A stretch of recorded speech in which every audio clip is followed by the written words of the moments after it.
ये चलते दोस्तों, अब सबसे बड़ा सवाल, और वो बड़ा सवाल ये है, क्योंकि अभी मैं यहाँ से जाऊँगा क्योंकि आज इसको ख़त्म करना है। सबसे बड़ा सवाल है यहोवा किसको बोल रहा है?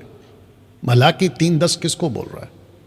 ओके, और मैंने यहाँ पे जो शब्द यूज़ किया है ना, परमेश्वर यूज़ नहीं किया है, यहोवा पर्पसली किया है, क्योंकि यहोवा का ही रूल है, क्योंकि मुझे कनेक्ट करना है आपको तनाक ओल्ड टेस्टमेंट से। इसका कॉन्टेक्स्ट है मलाकी 2 का 1 से 2 में। आइए पढ़ते हैं। वचन 1 में लिखा है कि और अब हे याजको, तो किसको कह रहा है? मलाकी 3:10 याजको, चैप्टर 2 वर्स 1 याजको। अब इसको पढ़ते हैं। यह आज्ञा तुम्हारे लिए है, याजकों यह आज्ञा तुम्हारे लिए है। आप जाके पढ़ लीजिएगा। वचन 2, यदि तुम याजक उसे ना सुनो और मन लगाकर मेरे नाम का आदर ना करो, तो सेनाओं का यहोवा यूं कहता है कि मैं तुम ब्रैकेट में याजक को श्राप दूंगा, श्राप दूंगा। बताइए वाह, जितने मुझे फेसबुक और यूट्यूब पे देख रहे हैं, 300 350 के आसपास, ओके 400-500 के आसपास, मैं आप सभी को कहना चाहता हूं, ये स्टेटमेंट मलाकी 3:10 आपके लिए नहीं है, बल्कि इजरायलियों के लिए भी नहीं है। ये उन याजकों के लिए है जिनको परमेश्वर का दशमांशों का दशमांश भंडार में पहुंचाना था। ये उनको कह रहा है कि मैं तुमको श्राप दूंगा। जो वस्तुएं मेरी आशीष से तुम्हें मिली है, जो वस्तुएं मेरी आशीष से तुम्हें मिली है इजरायलियों से, उन पर मेरा शाप पड़ेगा, वरना तुम जो मन नहीं लगाते हो, इस कारण मेरा शाप उन पर पड़ चुका है। वाह। अबीहू और नादाब, आपको याद है हारून के 2 बच्चे, वो क्यों मर गए मंदिर के अंदर? क्योंकि उन्होंने गलत तरीके से ऑफरिंग या अर्पण या वर्शिप, इनफैक्ट ये बोलना चाहिए, किया गलत तरीके से। उसको कहते हैं स्ट्रेंज फायर, ऊपरी आग। तो जिसके चलते उनके साथ क्या हुआ? दोनों के दोनों मर गए। अली के 2 बच्चे, आज रखूंगा उनको भी, उनका भी क्या हुआ? बेकार मौत हो गया। तो मलाकी 2 का 1 से 2 में हो क्या रहा है? यहोवा श्राप क्यों दे रहा है? यह दशमांश का श्राप था। तो मलाकी 3:10 का जब ये लोग डर दिखाते, मैं मलाकी 3 का 8 से अभी रखूंगा, कहते हैं कि अगर आपने नहीं दिया तो आपके ऊपर श्राप आएगा। खास करके आजकल के 21 सदी के पास्टर लोग अपने चर्च को ये वचन को रखकर डरा देते हैं, और आप जो चर्च के लोग हैं बाइबल तो पढ़ते नहीं हो। मुझे आपको भी डांटना है आज, बाइबल तो पढ़ते नहीं हो, और अगर पढ़ते हो तो कॉन्टेक्स्ट में नहीं पढ़ते, और अगर पढ़ते भी हो कॉन्टेक्स्ट में तो पास्टर ने जैसा पट्टी पढ़ाया होता है वैसे पढ़ते हो, जैसे मूसा की किताब को यहूदी लोग पढ़ रहे थे मूसा के हिसाब से। तो मैं वापस से कह देता हूं आप सभी को, दशमांश का श्राप है ये, ना कि आपके ऊपर किसी प्रकार का कोई श्राप का बात हो रहा है। क्योंकि जितने भी मसीह के अंदर है, पहला 2 कुरिन्थियों 5 का 17 कहता है कि जो मसीह में है वो नई सृष्टि है, पुरानी बातें चली गई। अब हम किसी भी प्रकार के, कल का याद है वचन रोमियो 7 का 6 मैंने आपको पढ़वाया था कि हम सबको परमेश्वर ने कई प्रकार के श्राप और बंधन से मुक्त कर दिया है। आप नहीं है श्राप के अधीन। कैसे पॉसिबल है? मेरे को नहीं समझ में आता, इन मूर्खों के प्रचारकों की, सेवकों की, मुझे नहीं समझ में आता। कहते हैं कि आप दारू पियो, सिगरेट पियो, नशा करो, संसार का जीवन जियो, थिएटर जाओ, पिक्चर के गाने सुनो, सांसारिक जीवन जियो, लेकिन ताइद देते रहो और श्राप नहीं आएगा, आशीष आएगी। क्या बकवास की टीचिंग है ये? तो पूरा का पूरा खेल ही खत्म हो गया ना साहब, कि आप चाहे जैसा जीवन जीना जियो, लेकिन दशमांश देते रहो। कैसे पॉसिबल है? अब मुझे बताओ, ये स्कैंडल नहीं तो क्या है ना? तो सबसे पहले आपको समझना होगा कि क्यों श्राप दिया। सबसे पहले आपको समझना होगा कि क्यों श्राप दिया।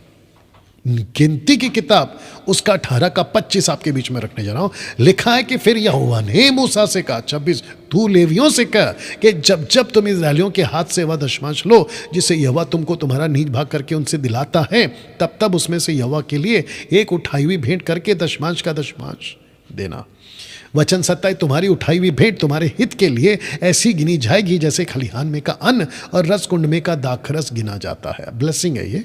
28, इसी रीति से तुम अपने सब दशमांशों में से जो इजरायलियों की ओर से पाओगे तुमको मिलेगा। यहोवा के उठाई हुई भेंट देना।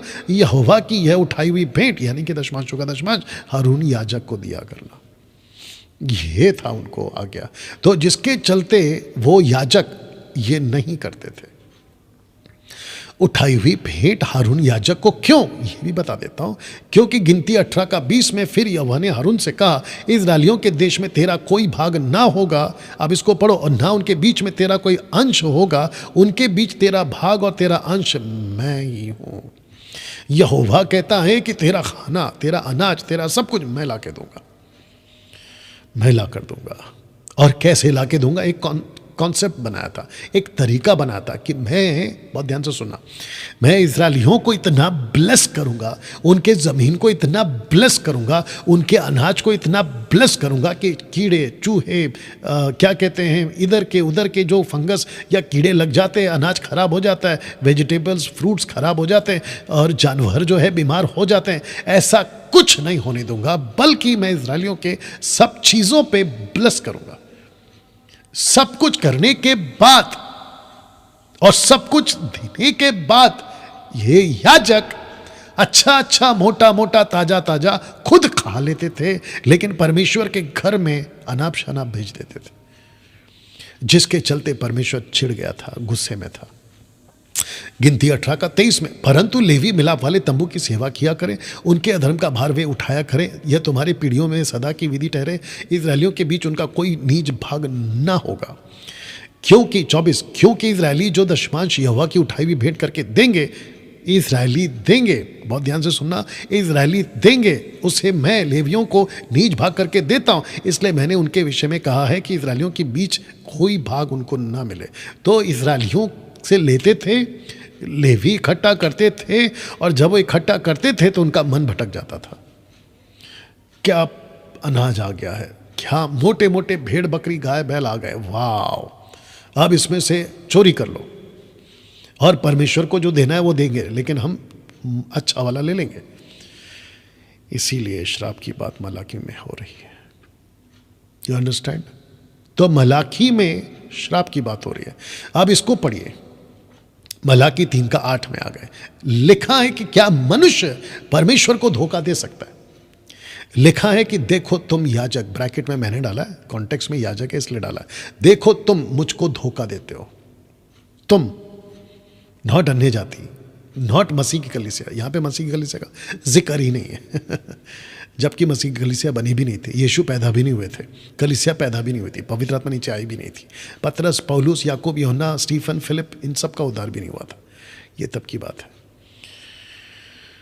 मुझे नहीं समझ में आता फिर ये लोग कैसे आपको मुल्लू बना रहे हैं, मूर्ख बना रहे हैं, कैसे आप लोग स्कैंडल में फंस रहे हैं, इनके स्कैंडल में। ताज्जुब की बात है। बट प्रेज गॉड कि मुझ जैसे लोग खड़े हो गए हैं। अब आपको जितना बचा सकते बचाने का प्रयास करेंगे, बचिएगा। लेकिन लिखा है कि देखो तुम याजक मुझको धोखा देते हो, तुम मुझको धोखा देते हो, और तो भी पूछते हो, ब्रैकेट में याजक पूछता है कि हमने किस बात में तुझे लूटा है। अब इसको पढ़ो, दशमांश और उठाने की भेंट में तुमने क्या किया। यहाँ पे 2 बातें हैं, ब्रैकेट में लिखा है, यहाँ 2 बातें हैं। एक है कि तुमने याजकों, माफ करना, इजरायलियों से दशमांश लिया, और जिसका दशमांश का जो दशमांश होता है उसको कहते हैं कि उठाने की भेंट में से उसको तुमने लूट लिया।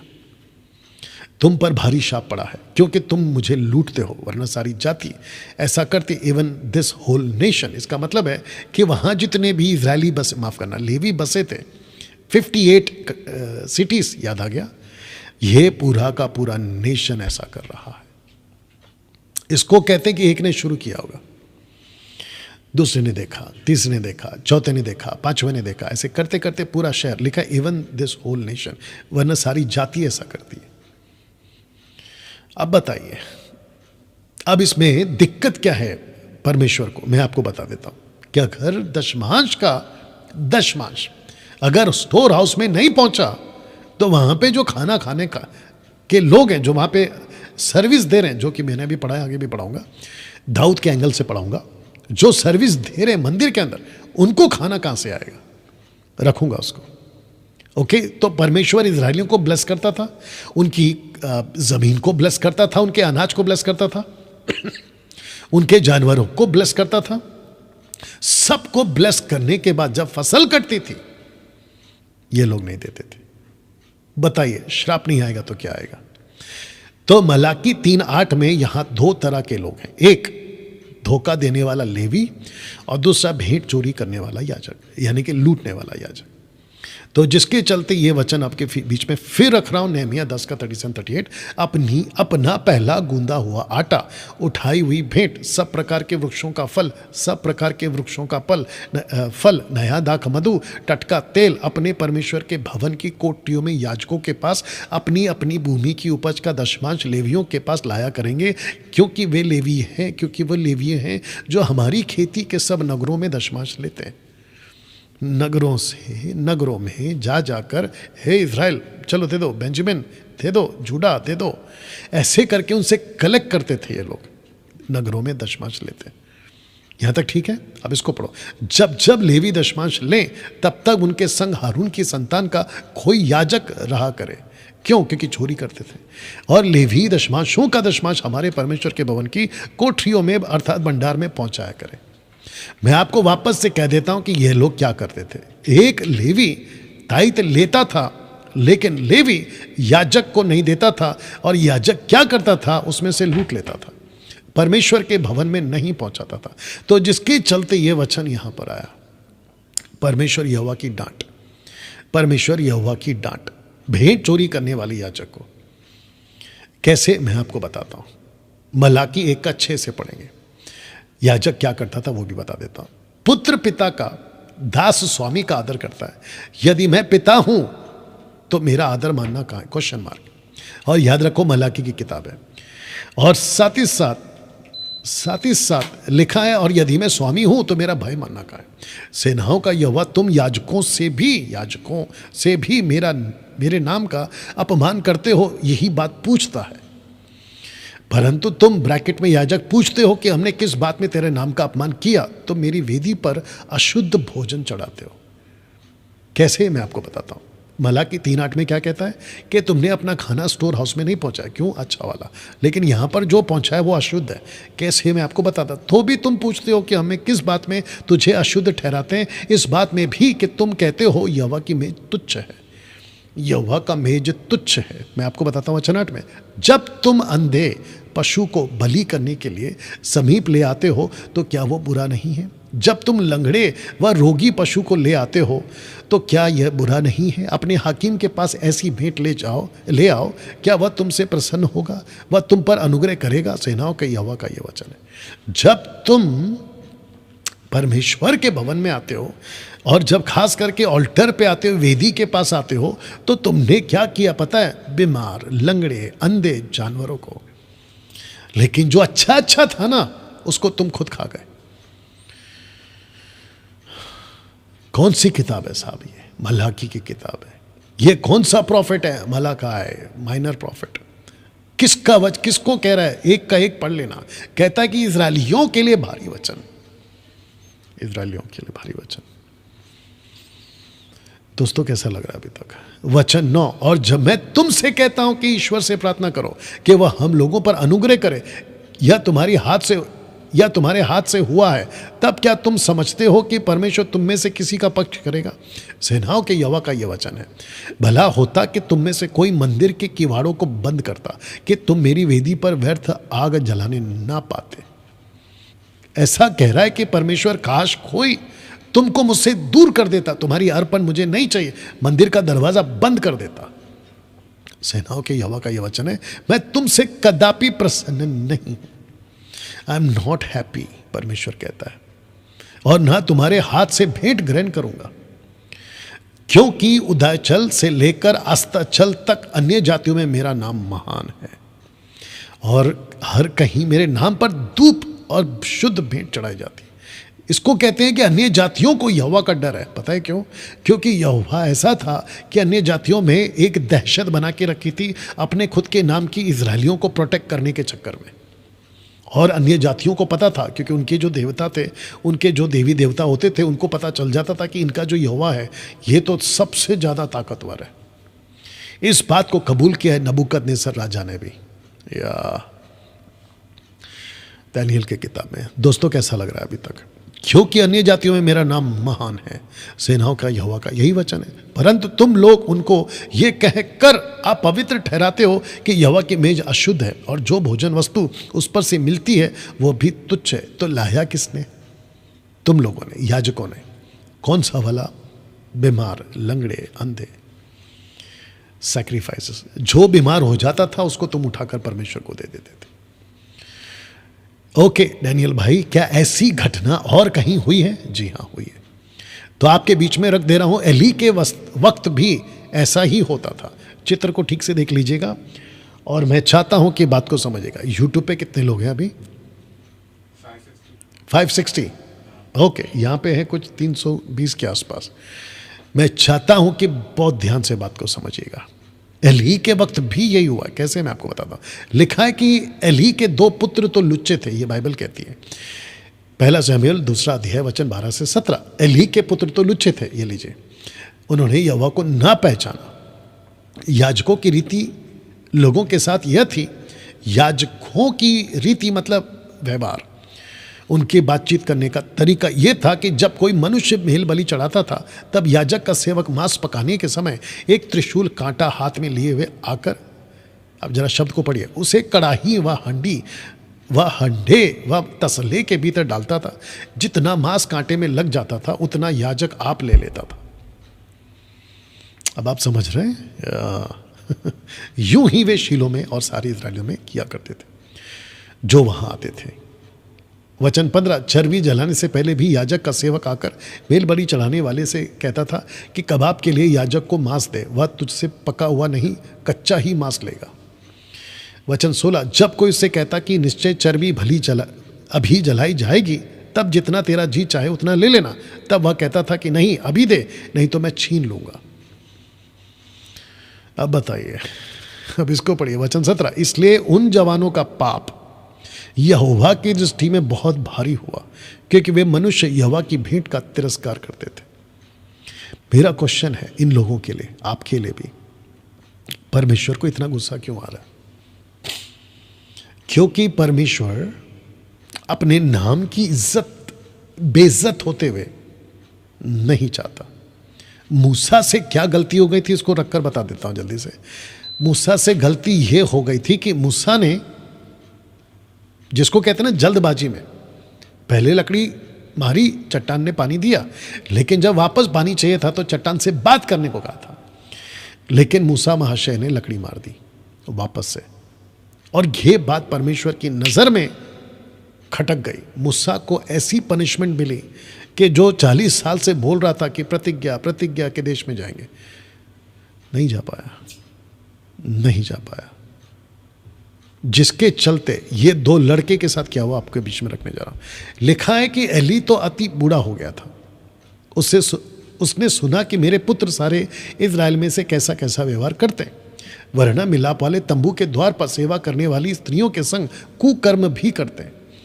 अब इसको मैंने येलो से हाईलाइट किया। मैं आपको बताऊं, कुछ आज के प्रचारक कहते हैं कि उन दिनों में लेडीज जो है, महिलाएं जो हैं, वो मंदिर में सेवा टेल का काम नहीं करती थी, माफ करना, सेवा का काम नहीं करती थी। फिर ये कौन है? यहां तो औरतें हैं, बस फर्क इतना है कि वहां सब कुछ होता था लेकिन लिखा नहीं है, और जितना लिखा है उसको समझना पड़ेगा। आगे बढ़ते हैं। वचन 23, तब उसने उससे कहा, तुम ऐसे ऐसे काम क्यों करते हो? बाप अपने बेटों से पूछ रहा है। मैं तो इन सब लोगों से तुम्हारे कुकर्म की चर्चा सुना करता हूं, मेरे को तुम्हारी रिपोर्ट आती रहती है। हे मेरे बेटो, ऐसा ना करो। देखो, बाप समझा रहा है कि ऐसा ना करो, क्योंकि जो समाचार मेरे सुनने में आता है वो अच्छा नहीं है। तुम तो यहोवा की प्रजा से अपराध करते हो। आप लोगों को इन दोनों को रखकर एक बात बता देता हूं। जो आजकल के पास्टर लोग हैं, Pentecostal, charismatic, prosperity preacher type वाले लोग, तुम लोगों की गिनती इसी में आएगी। पता है क्यों? क्योंकि जो तुम्हारा नहीं है तुम उसको खा रहे हो। वाह, वापस बोल दूं कि जो तुम्हारा नहीं है तुम उसको खा रहे हो। जो पैसा परमेश्वर का है, जो पैसा परमेश्वर ने अपने लोगों के लिए दिया है, वो पैसे को परमेश्वर ने नहीं कहा तुमको लेने के लिए, लेकिन तुम खा रहे हो। वचन 25, यदि मनुष्य दूसरे मनुष्य का अपराध करे तो परमेश्वर उसका न्याय करेगा, परंतु यदि कोई मनुष्य यहोवा के विरुद्ध पाप करे तो उसके लिए कौन विनती करेगा। तो भी उन्होंने अपनी पिता की बात ना मानी। अब इसको सुनो, क्योंकि यहोवा की इच्छा उन्हें मार डालने की थी। आपको पता है मसीह जनता, मसीह मंथन, हम कितना समझाते लोगों को, लेकिन लोग नहीं सुनते। पता है क्यों? क्योंकि नीचे का लाइन कहता है कि परमेश्वर की इच्छा ही है कि उनको मार डालें। डैनियल भाई, न्यू कवेनेंट में भी ऐसा है? ऑफ कोर्स है ऑफ कोर्स है, नहीं तो हननिया सफीरा क्यों मरते बताइए? हननिया सफीरा क्यों मरते? और रोमियों का 9वां अध्याय नहीं भूलना। पिता ने कुछ बर्तन, परमेश्वर पिता ने कुम्हार के एग्जाम्पल पे बोला है, कुछ बर्तन उसने आदर के लिए बनाया, कुछ बर्तन उसने अनादर के लिए बनाया, अपनी सामर्थ्य दिखाने के लिए बनाया। ओके दोस्तों, अब इस वचन को समझिए। कौन सा वचन है? रख रहा हूं, फर्स्ट क्रॉनिकल चैप्टर 23 वर्स 2, पहला इतिहास उसका 32-23 का 2 लिखा है कि तब, ये दाऊद की बात है, याद रखो, तब उसने, ब्रैकेट में दाऊद ने, इजराइल के सब हाकिमों और याजकों और लेवियों को इकट्ठा किया, और जितने लेवी 30 वर्ष के और उससे अधिक अवस्था के थे वे गिने गए, और एक एक पुरुष के गिनने से उनकी गिनती 38,000 थी या हुई, 38,000। अब इसको डिवाइड कर रहा है, कैसे कर रहा है देखिए। उनमें से 24,000 तो यहोवा के भवन का काम चलाने के लिए, यहोवा के भवन का काम चलाने के लिए, और 6,000 सरदार यानी कि पॉलिटिकल वे पे उनको, राजा दाऊद को स्पिरिचुअली पॉलिटिकली दोनों एडवाइस करने के लिए 6,000। वचन 5 लिखा है कि 4,000 द्वारपाल, गेट कीपर बोल सकते हैं, नियुक्त हुए, और 4,000 उन बाजों से यहोवा की स्तुति करने के लिए ठहराए गए जो दाऊद ने स्तुति करने के लिए बनाए थे। फिर दाऊद ने उनको गेशरोन कहात और मरारी नाम लेवी के पुत्रों के अनुसार दलों में अलग अलग कर दिया। तो 38,000 का खाना कहां से आएगा? इन सब का खाना कहां से आएगा? और दाऊद कहता है, मूसा कहता है, नेहमिया कहता है, इन सब के लिए खाना एक ही जगह से आएगा। और वो जगह क्या है? जब इजरायली दशमांश देंगे, और जो दशमांश इजरायलियों ने लेवियों को दिया है, वो लेवी जब स्टोर हाउस में लेकर आएंगे, तो लिखा है कि सारे दशमांश यानी कि फूड आइटम, सारे दशमांश भंडार में ले आओ कि मेरे भवन में भोजन वस्तु रहे। Bring ye all the tithes unto the storehouse that there may be meat in mine house. बताइए, अब आपको क्लियर हो गया कि मलाकी 3:10 में कौन है, किसको कहा? मैं वापस कह रहा हूं, उल्लू मत बनो। मसीह जनता, मसीह मंथन और जितने भी लोग हैं, उल्लू मत बनिए, क्योंकि ये शिक्षा जो जबरदस्ती थोपी जा रही है मसीह की देह पर, न्यू कवनेंट के लोगों पर, टोटल गलत है ना दोस्तों। क्योंकि टॉपिक निकला है ताइथ का, तो मैं आपको ये याद दिला दूं कि 3 तरह का दशमांश होता था। एक होता था लिवाइट्स ताइथ, नंबर्स 18:21 में। दूसरा होता था फीस्ट ताइथ, डेटरोनॉमी चैप्टर 14 वर्स 22 में। और तीसरा होता था पुहर ताइथ, नंबर्स 14:28 में। इसको कहते हैं लेवियों का दशमांश। दूसरा होता था कि त्योहारों का दशमांश, और तीसरा होता था गरीबों का दशमांश। और ये 3 तरह के ताइस निकाले जाते थे। ये सब आता था इजराइल की तरफ से, यानी कि जब इजरायली अच्छा अनाज जो परमेश्वर उनको ब्लेस करने को देता था, याद रखो, परमेश्वर की तरफ से उनकी खेती में, उनके खुराक में, उनके पानी में, उनके खाद में ऐसा कोई ताकत नहीं था, केमिकल ऐसा कुछ नहीं था कि उनके अनाज अच्छे आते थे। ये परमेश्वर का हाथ होता था इजरायलियों के ऊपर जो अच्छा अनाज आता था।